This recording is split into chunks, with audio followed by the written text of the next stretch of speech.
Good evening, Master Avery. Good evening, Grandma Gloria. Oh no, for the purpose of today, I shall be Nanny McShanstrom. Nanny McShanstrom.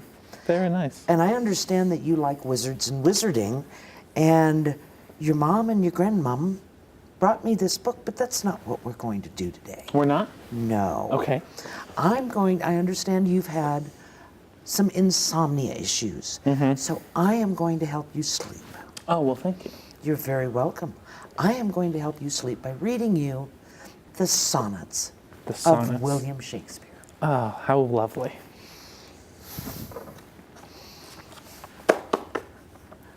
The wizarding book Yeah. helped me to produce the sonnets on these pieces of paper. Oh, wonderful. So thank you for the spells. You're welcome.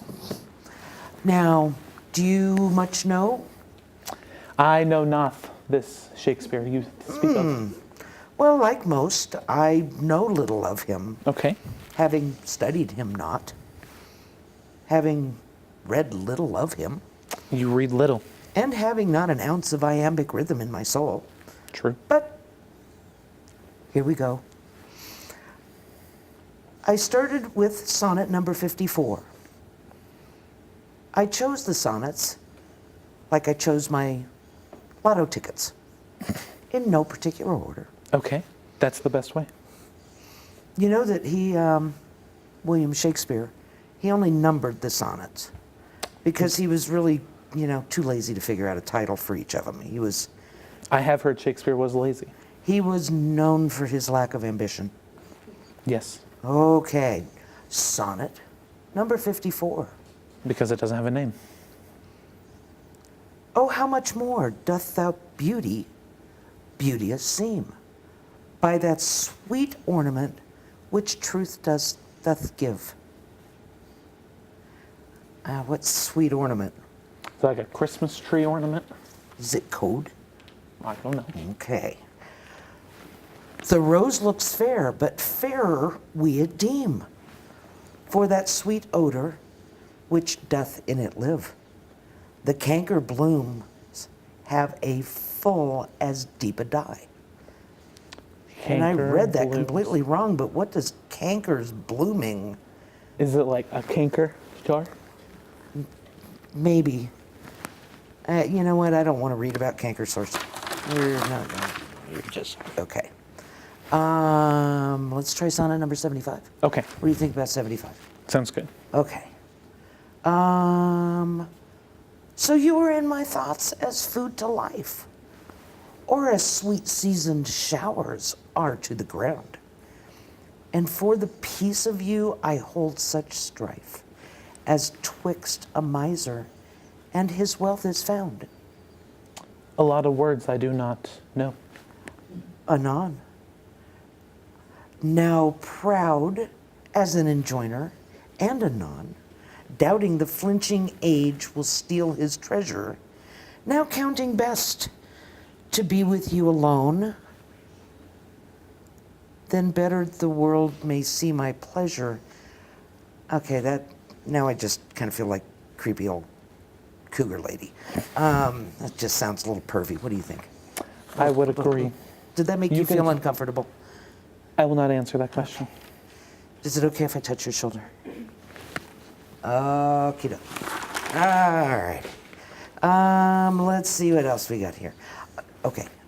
This may be the one. Finally. So I am as the rich whose blessed key. You know, when Shakespeare was young, his name wasn't really Shakespeare.